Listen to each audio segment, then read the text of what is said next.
Monday through Friday, I was working mortgages. Friday at 5, man, I was drugging it up and drinking it up, and I stopped at midnight on Saturday night, and that was my rules. And I did this for years and years and years, and it worked for me. And then along came crystal meth. Now, outside looking in, I was very successful. I had it all together. I had friends of mine that I knew were envious of me. But what most people didn't know, except my close friends, was I was hopelessly addicted to methamphetamines. I could not quit. And I played it off very well. I went to jail, and they tried to send me away. Long story short, they tried to give me a life sentence in prison because they had caught me manufacturing a new drug called GHB, gamma hydroxybutyrate, and I was the first person in the state to be caught with this drug and caught manufacturing it. The favor of the Lord was on my life. And so fast forward 10 or 11 months into my prison sentence, my 15-year prison sentence, and one night at like 4:30 in the morning, the guards woke me up. Scarberry, wake up. We're taking you back to Tulsa. Pack up your stuff. And I stood before that judge the next day, and I'll never forget the words she said. She said, Mr. Scarberry, in all of my days as a judge, all my years as a judge, I have never in my life, in my professional career, seen somebody that has accomplished so much in such a short amount of time. And she said, because of that, I'm going to suspend the remainder of your sentence, and you're going home today. But if you so much as jaywalk, you're coming back to prison for the full 15 years starting at day one. So you lose the 10 months.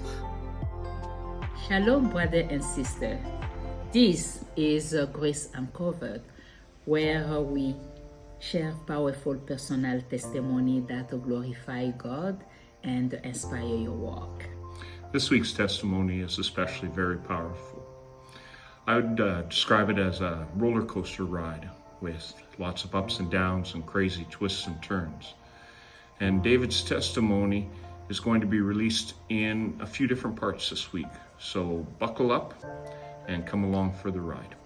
Thank you.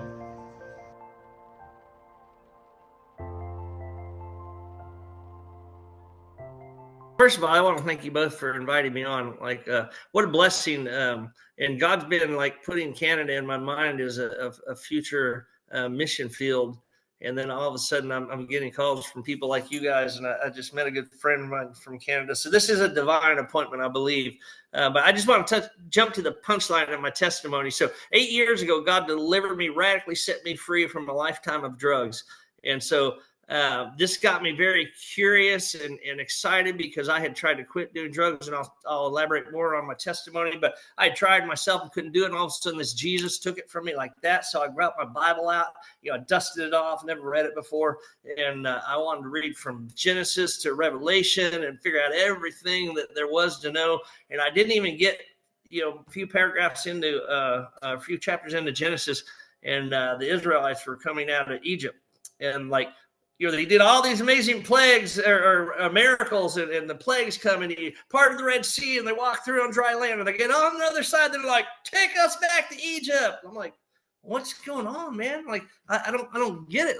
God. And so I was asking the Lord, I'm like, well, these are supposed to be your chosen people. I mean, did you just choose a bunch of idiots or what's going on? And it was just like he flipped a light switch on in my brain, and he took me back and showed me my whole life in an instant. And he said, you are just like them. And he showed me where I too had Red Sea, partying type of miracles throughout my life. And every time I got on the other side, what I do, I ran right back to my pagan gods, which were sex, drugs, and rock and roll. So my story starts out, the first miracle he reminded me, or the first memory he gave me, was when I was 11 years old. And that's when I did my first line of cocaine. And I had a love relationship with drugs. I wasn't depressed. I was 11 years old. I had nothing to. It was just I was introduced to it. I did it, and hey, this is fun. And so I continued to do drugs. And from cocaine, the next thing I tried was marijuana, and then eventually I got to alcohol. And then throughout my life, it became everything: ecstasy, heroin, methamphetamine, you name it. I've done it all. Acid, done it all, abused it all. But I grew up in a very disciplined family, so I took care of my business. So throughout high school, you know, I made good grades. People would say, Dave, how do you make such good grades and you party harder than any of us? And I said, man, it's easy. I don't get high at school. You know, I go to school, take care of my stuff, and then when I leave school, I get high. And that's how I live my life. So I graduated high school. I went to college at Oklahoma State University. I studied in London, England, at London School of Economics. I have a bachelor's degree in economics. I have an international minor in marketing. And the whole time I was partying. When I was in London, I'd go to Amsterdam on the weekends and just, you know, do all the drugs I could and, you know, live in sin and come back and take care of my schoolwork. And then when I got out of college, I did the same thing. You know, I moved to Tulsa, Oklahoma, and I became a mortgage banker, and same thing. I had rules Monday through Friday. I was working mortgages. Friday at 5, man, I was drugging it up and drinking it up, and I stopped at midnight on Saturday night, and that was my rules. And I did this for years and years and years, and it worked for me. And then along came crystal meth.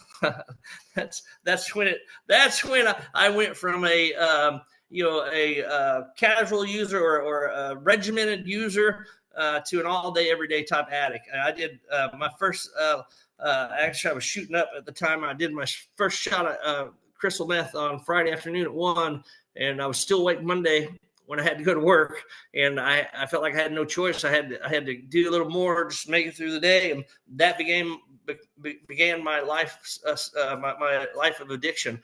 And so, you know, fast forward a couple of years, I get fired from my corporate job because, you know, I'm doing drugs all day, every day, and you can only do it so long. I was a functioning addict. Most people didn't know I was an addict, but I'd go in the bathroom and I'd take my suit jacket off and hang it up in the stall, and I'd put a needle in my arm and shoot up, and then I'd, you know, put my jacket back on and go back to work. And but it's just how I lived. And so it catches up with me. I get fired from my corporate job. Well, I had determined, you know, over the last 5 or 6 years I've been working for this bank that I could do a better job. And you know, I'm doing the same. I started the business, me and one other guy, for the 6th largest bank in America. It was just he and I. We didn't have any supervisors in state. And, you know, we were doing it. We were self-motivated. I knew how to do the business of the word. I don't need to go work for somebody else. I'll open my own mortgage company. So that's what I did. I opened my own mortgage company. And, man, I was kicking butt and taking names. You know, I had a plaque on my wall above my desk from the mayor of Tulsa, you know, Certificate of Excellence Award for me promoting home ownership in Tulsa. And, I had my own mortgage company at High Rise. I had a house on both sides of town just because I could. I had a Harley, a sports car. There were months I brought in $20,000 a month. I'm 27 years old. That's a lot of money. I mean, I wish I made that kind of money today. So from the outside looking in, I was very successful. I had it all together. I had friends of mine that I knew were envious of me. But what most people didn't know, except my close friends, was, and I was hopelessly addicted to methamphetamines. I could not quit. And I played it off very well. But I was crying out to the Lord. I didn't have a relationship with Jesus, but I was raised in a Christian home. So I was raised praying. So I prayed about everything. I would pray about drug deals to go through. I would pray about mortgages to go through, everything. So I was praying to the Lord, you know, can you please deliver me from this meth? And because I'd make it a week or two, and I'd think, I've got it kicked now. I've made it 2 weeks. And then, you know, somebody would show up that I hadn't seen in 3 years, you know, old friend that owed me money, and, you know, show up with a bag of free dope. Oh, I'm here to pay you back. I mean, it's just the enemy would use people like that, where you never could get out of this bondage to the addiction. Well, so I was praying to God, help me out, Lord, deliver me from this meth. And I guess he heard my prayer, because on January 18th of 2001, I was at my house, and I got a knock on the door, and I opened the door, and it's the police officer lady, and she said, whose van is this out in front of you? Well, one of my tweaker friends, one of my drug addict friends, had left his van there, had been parked out for like 3 weeks in front of my house. It broke down. And so I thought it was legitimate, you know, somebody complaining about the van. And she said, whose van is this? I said, neighbors. And I went to close the door. She stuck her foot in the door, and out of the trees and through, like, SWAT team raided my house. They came out of everywhere, man. Guns drawn, raided my house. Like, we're gonna shoot my dog because my dog was barking at him. I mean, I was just like, what? I'm still in a suit and tie. I just got home from work. Raided my house. took me to jail for possession of methamphetamines, manufacturing, distribution. I had 3-4 page rap sheet of charges.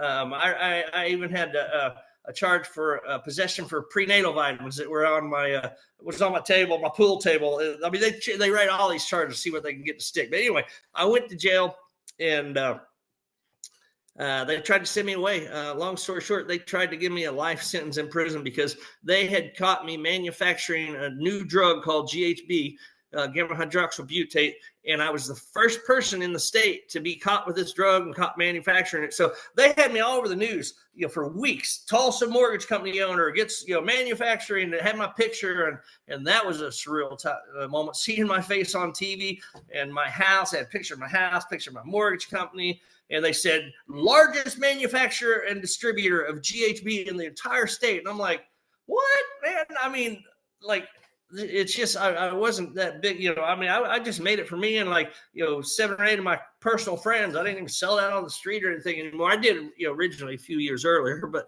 I told the cop, man, you should have been here a few years earlier. That, that's what I was doing, but I'm not anymore. But it didn't matter. I got caught with all the stuff. So they tried to give me a life in prison, my very first offense ever.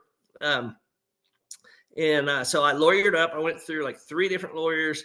Spent 30, 40 grand on lawyers. And after 2.5 years, I struck a plea bargain with the state of Oklahoma, and I plead down to a 15-year prison sentence. So one day, literally, I'm suit and tie, one under my mortgage company, and the next day I'm shackles and chain going to a prison bus, getting on a prison bus to be hauled off to prison for 15 years. I was still doing drugs the whole time. So, the reality didn't really, in fact, in the courtroom when I was getting sentences, I nudged my girlfriend and said, hey, you got any Xanax, honey? And I popped 3 Xanax while I was getting sentenced. And so, it just didn't, reality was too hard to deal with. But anyway, so I go to prison. I'm on a prison bus, and one of the scariest days of my entire life, bar none, and I'm not ashamed to admit it, was when I got to that prison yard and I stepped out of the bus. There was about me and 6 or 7 other guys, and we stepped off that prison bus. And we looked out on the yard, and there's probably 1,500, 2,000 inmates out on the yard. And within a minute, the whole yard went silent, and all eyes turned towards us. And I was like, I wonder what's going on. And then it dawned on me, man, they're checking out the fresh meat. And I'm the fresh meat. Whoo, man, you talk about a rude awakening. I'm a suit and tie guy. I don't know anything about no prison, But what do you do? I got 15 years. It's not like I can get out, So I just remember, a few weeks after I got settled in, and I was walking to laundry one day, carrying my dirty clothes. We call them prison grays, where I was at. I was in Northeast Oklahoma, a little a little town called Alva, Oklahoma. And they sent me to a drug offenders work camp. But anyway, I'm walking to laundry one day, and I just looked up and I don't know why the sun was reflecting on the razor wire. And I don't even know why I bring that part of the story up, except it's just one of those memories that I have. I looked up and I saw the sun, reflecting off the razor wire. And I said, God, when I was asking you to deliver me from meth, I was thinking more along the lines of a 12-step program. This is not what I had in mind, man. And I didn't hear it out loud audibly, but I heard it just as loud if it would have been audibly. The Lord laughed at me. That's the first and only time I've ever actually heard him laugh at me. And he found humor in and I wasn't joking. I was being serious, but he laughed at me. He said, yeah, I know what you thought, David, but I have a different plan for your life. And so I'm reminded of Joseph in the Bible. And, Joseph was sold into slavery by his own brothers. And then he went and he was actually put into prison after Potiphar's wife. So he was put into prison. But if you read the story, the Bible says he was blessed while he was in prison. How in the world can you be blessed in prison? Well, guess what? I was blessed in prison. Let me just tell you. So the first thing that I was blessed in, I went to a drug offenders work camp. So you go through a boot camp, like military boot camp without the rifle, for 3 months. And then afterwards, you go on to a regular prison yard. And when you get to the regular prison yard, you have to find a job. And sometimes this will take 2 and 3 months to find a job. And in the meantime, you have to clean. So there's a big room and there's probably, 50, 60 guys in the room, and it's our dorm. You had bunk beds. I don't know. It's not called a dorm. I can't remember what it's called. But anyway, but we would clean that, and you couldn't sit down. You couldn't stop moving. We got a 15-minute break before lunch and 15-minute break after lunch, and a lunch break. That was it. The rest of the 8 or 9 hours a day, we had to be cleaning. And 50, 60 guys can get that room spick and span in an hour. And the other 8 hours, 7, 8 hours, it's just busy work. And, oh, man, it was horrible. Like, I would walk around and dust my bunk bed, 50, 60 times in a day. We'd mop the same, sweep the floor and mop it, 50, 60 times in a day. And it was just repetitious work. And it went so slow because you're just trying to keep looking like you're busy. And I wouldn't look at that clock. I don't want to make the time go slower. And I think, okay, it's been like 2.5 hours. I'll look at the clock. Man, it's been like 3 minutes. like it was just horrible. So I hated cleaning. I did not like it. When I got sent to prison, when I did the intake in Oklahoma, they sent me to solitary confinement, where I'm locked in a cell by myself for 24 hours a day. Like every other day, they let you out for 20 minutes to take a shower. But that's it. I did that for 30 days. And I found more peace in that solitary confinement than I did doing this cleaning. So I hated it. I absolutely hated it. So one day, I'll never forget it. I was cleaning my bunk bed, or dusting it off for the 80th time or whatever. And I was talking to a guy that lived in the bunk next to me. And we were dusting our racks, just sitting there talking. And this guy walks by and he says, "Hey, man, do either one of you guys know how to sew?" And normally I would have said, "No, I don't." But that day, I said, "Why do you ask? Why? What's up, man?" He said, "Well, one of the sewing machine operators got sent home today, and there's a position open, and we need a new sewing machine operator." I was like, "Hot dog, I know how to sew." I didn't know how to sew, but I didn't want to clean anymore. I did not want to clean anymore. So I said, "Yes, sir." Now, true story, my dad and my brother, they had both done upholstery work. They owned upholstery companies. My dad was a boot and saddle guy, and then as the ranchers moved out, turned into upholstery. So I had grown up watching my dad and my brother sew. I had seen them sitting at the sewing machine. I saw it with my own eyes, but I never sat down and tried to do it myself. But I was like, "Oh, yeah, man, it's our family business. My dad and my brother own upholstery. We all do. I know how to sew." So I went to laundry. They took me over there, and they said, "All right, there was 2 sewing machines. One had a guy sitting in there sewing, and then there's one to the left of him was nobody sitting there, just empty sewing machine." The guard says, "Have a seat there. We'll interview you in a minute." I'm like, "Cool." So I sit down, and then I tap the guy next door. He's like, "Hey, what's going on?" I'm Mortensen. I said, "Hey, I'm Scarberry. Nice to meet you." And I said, "Man, what I need to do to get this job, I don't want to clean anymore." He said, "Piece of cake. Just show them you know how to sew, and you got the job." I'm like, "Cool." Well, "Hey, man, it's been a while. This machine's a little different. Can you tell me how to turn the machine on?" And I was so nervous. And there was I could show you my machine over here, but I won't. Anyway, there's just a button on the front, like a light switch, says on off. So he reaches over, he turns the machine on, and I was like, "Oh, thanks, man." And I looked at it. I act like I was studying the machine. I was like, "You know what? I don't think I've used this particular make and model machine. Can you show me a quick stitch or two?" And he said, "Not a problem, man." So he comes over, he puts fabric under the needle of the sewing machine, right? And then there's a pedal on the floor, and you push that pedal with your foot, and it sews forward. And then there's a lever right here to the right, and you push that lever down, and you push the foot pedal on the floor, and it sews backwards. So he showed me, this is how you sew forward, this is how you sew backwards. As soon as he did that, the guard comes around the corner and he says, "All right, Scarberry, let's see what you got." I was like, "Okay." And so the fabric is still in the machine that he just sewed forward backwards. I just did the same thing he did. I just pushed the pedal and went forward. I pushed the lever and it went back. He said, "You got the job, Scarberry." I was like, "Hallelujah. Woo, praise Jesus." I just completely bluffed my way into this job. I didn't know how to sew. I didn't know. Anyway, so I got a job. I was the new sewing machine operator in the laundry. And so over the next weeks and months, this guy next to me taught me how to sew. And then, I don't know, fast forward maybe 3 months, something like that. The guard over laundry we were friends with him, because we all worked as a team. He was, the guy in charge, but, we were friends, as friendly as you can be with the guards. But anyway, so he got us all together, or me and the other sewing machine operator, and wanted our opinion on what color of vinyl to buy. Because he's like, yeah, I'm gonna buy all new pillows for the yard. I'm gonna buy all new mattresses and all new workout equipment. And I said, my mouth open, and it wasn't a conscious thought I had. It was my voice, my mouth, but it wasn't me thinking this. My mouth opened, and I said, hey, why don't we just reupholster everything? He said, that's a great idea. You're in charge. I was like, what?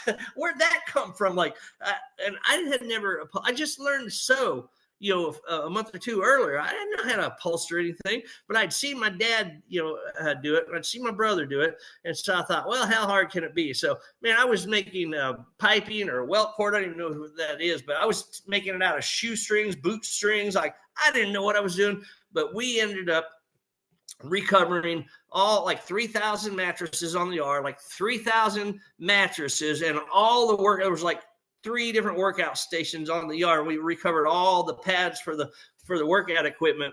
And so one day I come into my job, sewing machine, and there's a newspaper guy, reporter waiting for me. And I'm like, what's going on? It was a city newspaper. He takes a picture of me sitting at my sewing machine, looking over my shoulder, smiling, grinning real big. And I land my picture of me sitting at the sewing machine on the front page of the city newspaper. And the caption reads, inmate saves Department of Corrections $3,800, and then it goes down to tell how I come up with this ingenious idea to reupholster, and I let it, and like I got spoke as like a hero, like, and I just fell into this. I didn't know how to do this, wasn't planned out, but anyway, that newspaper article and the write-up about me goes into my file. When you're in prison, they keep what they call a jacket or a permanent file on you. And I don't care what you do, good, bad, or different. Everything you do when you're in prison goes in that file. So that was the first thing that went into my files. I saved the Department of Corrections almost $4,000 by coming up with this idea to recover everything rather than buy new. So that was amazing. The next thing, another thing, let me think of another thing. Okay, so I was the only guy in prison that had a college degree. And so I started tutoring guys, and I was just to be quite honest with you, I was just trying to keep myself busy. I like to help people. I like people, but I had selfish motivation. I was just trying to keep myself busy so my time would go faster. I got 15 years to do. And so I started tutoring guys, teaching them, I was always really good at math and stuff, teaching them how to read and write, helping some of them get their GEDs. So that gets written up, put in my file. Again, I was bored, not bored. I was just trying to keep myself busy. So I started, tutoring or facilitating like Narcotics Anonymous groups and Alcoholics Anonymous groups. And so that gets written up, put in my file. Me and another guy, one night we were out smoking, and we're like, hey, man, we should really start like just coming out here and praying every night instead of smoking. Or we'll do both. We'll pray, then we'll smoke. Or we'll smoke, and then we'll pray. But whatever. We'd come back in, and guys are like, hey, man, you guys been out smoking? We were like, actually, we were out praying. You should join us tomorrow. And so we just kept doing that. And by the time I left the largest count, one night I was sitting there holding hands with fellow inmates, praising to Jesus, thanking him for everything that he's done for us. And I counted, and there was 48 hardened criminals standing in that circle. That was just me and another guy started, and it just like went like fire from one to the other. And so it was pretty amazing. That got written up and put in my jacket. That is amazing. Oh, yeah. The last thing I'll mention is I owned a mortgage company, right? So the guards one day, they're laughing at me, and they're like, Scarberry, get over here. And I came over, yes, sir, yes, sir. It was very regimented because we went through boot camp, and they're like, man, what are you doing wearing a suit and tie in your mugshot? And so I explained to them, well, I own a mortgage company, and I was working I went from my job to court and prison. So I was in a suit and tie when they took my mugshot. And, that's not very common. You see a mugshot with somebody in a suit and tie. So long story short, I started doing mortgage loans for some of the guards and my counselor from the inside of prison. Now, I don't know how legal that was, so I don't know if that got written up and put in my jacket. But the point is, the favor of the Lord was on my life. And so fast forward 10 or 11 months into my prison sentence, my 15-year prison sentence. And one night at like 4:30 in the morning, the guards woke me up. Scarberry, wake up. We're taking you back to Tulsa. Pack up your stuff. I'm like, sir, yes, sir.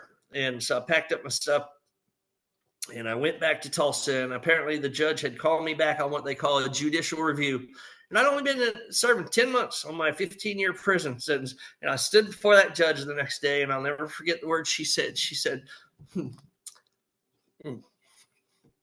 Mr. Scarberry, in all of my days as a judge, all my years as a judge, I have never in my life, in my professional career, seen somebody that has accomplished so much in such a short amount of time. And she said, because of that, I'm going to suspend the remainder of your sentence. And you're going home today. But if you so much as jaywalk, you're coming back to prison for the full 15 years starting at day one. So you lose the 10 months. So on a 15-year prison sentence, and I fought life. I was fighting life. I plea bargained down to 15 years. I go home in 10 months. Like, hallelujah. I mean, you can't make that stuff up. And I've had people like in comments on other videos and stuff call, oh, that's BS. I don't believe. Well, that's why I'm sharing it, because it's a miracle from God. Yeah, that doesn't happen. That's why I'm sharing it, because God intervened.